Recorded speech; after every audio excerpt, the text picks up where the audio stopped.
Mr. Mohanad Maarouf is here to address the overlooked values of a life in transit. Please welcome Mr. Mohanad to the stage. Hello. Good afternoon, everyone. My name is Mohanad Maarouf. I'm a holder of a Spanish passport, but I reside in Turkey. Actually, I think there's a better way to introduce myself. Hi, my name is Mohanad Maarouf. I originate from Palestine. I'm a holder of a Spanish passport, and I currently reside in Turkey. It's quite a complex situation, but I'm going to try and tell you why. Where I come from, Palestine, we have a very famous saying. That saying goes, everyone has a nation to live in, except us. Our nation lives within us. It is this that I want to talk about. I want to talk about how my nation lives within me and why that is detrimental to my existence and why it has affected me throughout my whole journey. My journey began when I was born in Madrid, Spain, 1996. To me and my family, Spain provided a new culture. It was something new on the horizon. It was something new we all hadn't expected and we all didn't know. So I constantly had to assimilate and integrate myself into this culture. In fact, I remember one of the earliest interactions with this culture that I had. It was at the corner of our house in the nursery. And the first day I went to that nursery, I asked them in Arabic, "Do you know where my mother's house is?" Of course, at the time, I was only 3 years old or something, and I didn't know how to speak Spanish. The nursery was in Spanish. 2 years later, I came out of the nursery speaking fluent Spanish. I like to think of this situation because it reminds me of how I integrated myself and I assimilated into all of these cultures. I've been doing this throughout my whole life, and that moment symbolizes my whole life. When I was 9, I left to go to Turkey. Of course, I thought Turkey would provide me with a culture that was closer to mine, closer to my native Palestinian culture. But I felt like a foreigner, as I always did. Turkey was new. And then I still kept on assimilating and integrating myself to this culture. But then, upon reflection, I began thinking, I could have always assimilated more. I could have said, Mohanad, you haven't integrated yourself.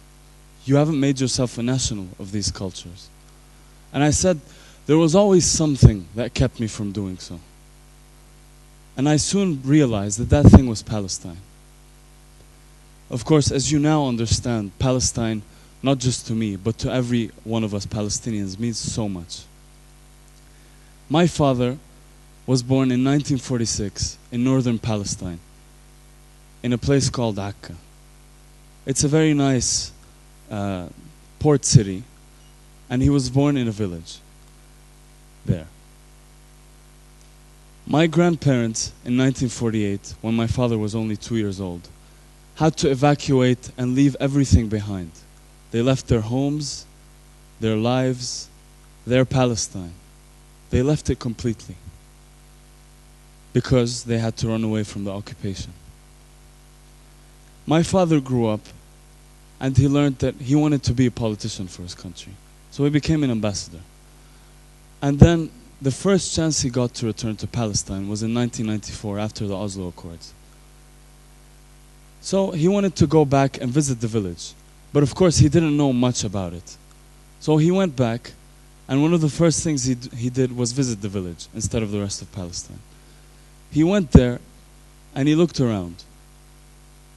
He wanted to feel the experience of coming back home, of reuniting with his country. So he went there and he looked around. He felt unsurprised. He said, "There's nothing special here." He said, the trees and the stones and the walls, everything is the same. But he didn't know much about this. So then he decided to bring my grandfather, his father, my grandfather, his father, to Palestine because he wanted to feel this feeling of coming back home. So 4 years later, he brought my grandfather and his family to Palestine to go and visit the village. And my father watched my grandfather. He wanted to see what he felt. And as my grandfather went into the village, my father described the encounter as if he was fighting with the stones. The space left from the demolishment of our home was occupied by his tears. He was left in tears. He said, "We used to farm there." Surprisingly enough, he found a tree that they had planted still standing. It was very sad for him to let go of home. In the present time, I realized that I've come a long way to learn about my country, even though I don't know much about it. When I was very young, I used to have the image of my father watching television, sitting on the couch. He was always watching the news, of course.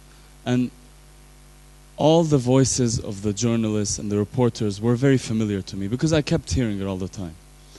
So I would go up to him and say, "Baba, what are you watching?" He would say, "Politics." I kept asking him questions. He'd say the same thing. But now, whenever I ask him anything or whenever I tell him anything, he says, "Go away." He says, "Halaktni ya zalami," which means, "You've made me tired."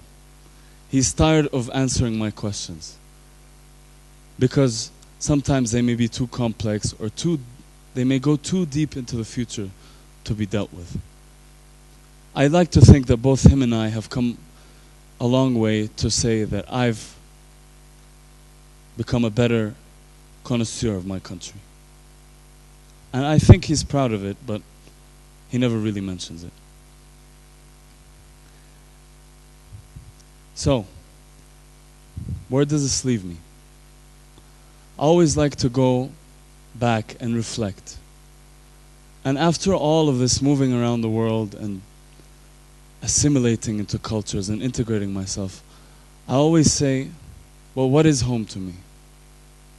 It's a very, very complex question that I still can't answer. Because I was born in Spain and then I came to live in Turkey. I don't really have a home, or there's nowhere I consider home. Sometimes when I used to ask my friends, "Where are you going this summer, before summer vacations?" They'd say, "I'm going home." It always startled me whenever they said that, because I wish I could have said, "I'm also going home." But I can't. I hope that one day I can definitely say the same. So now you may be wondering, why? Why do I care about Palestine so much? You're right. I've never lived there. I only went there when I was 1 year old, and I don't recall much. And I've lived my life outside of it. So why does it still matter to me? The answer is very complex. Some people think that nationality is a very simple notion. I think nationality is a very complex notion. It can't be explained quickly.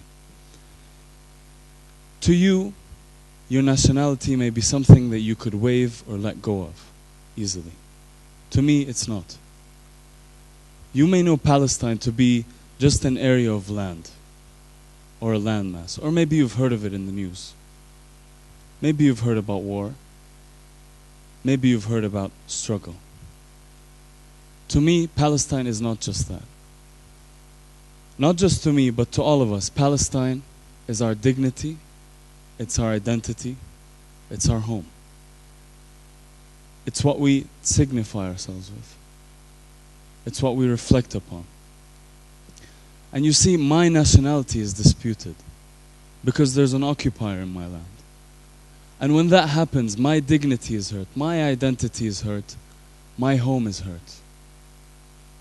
And that's why I say these feelings take over and they embody me. And since Palestine is all these feelings, that's why I tell you, my nation lives within me. It lives within all of us. Olive trees are very important in Palestine. They're everywhere. If you go, you'll always see one. Olives are a very important source of nutrition in Palestine agriculture. So much that it has become a cultural symbol for us, a symbol of our nation. Now every day, olive trees are uprooted from our land, just as we were uprooted. They are uprooted every day, just so my occupier can build homes. So I stand here and I tell everyone, they may uproot however many olive trees they want. They may build however many homes they want. But they will never uproot the olive tree inside of me, inside all of us, inside of inner Palestine. David Ben-Gurion, the first prime minister of the Israelis, once said about the Palestinian people, "The old will die and the young will forget." Today, I stand before all of you and before all of the followers of that quote and say, I remember. I am here to disprove that quote because I remember and I will never forget. Just as no one will forget. I today stand before you and embody and represent the youth, the generation of people who will be activists and will support the struggle of human rights all across the globe, including our own struggle and our own human rights. Generally, people from the part of the world that I come from attempt to seek the West to find better opportunities to live. They try and find a better life in the West. It's ironic and pretty funny to me that I'm trying to do the opposite. I grew up in the West, I was born in the West, and I don't know my home. And I want to return back. I want to go back to my home. It's always expected that the distance from one to their home will make them grow distant from it and will make them drift apart from it. But for me, on the contrary, it's done the opposite. My distance from my home has only brought me closer to, and I hope it continues to. Thank you very much.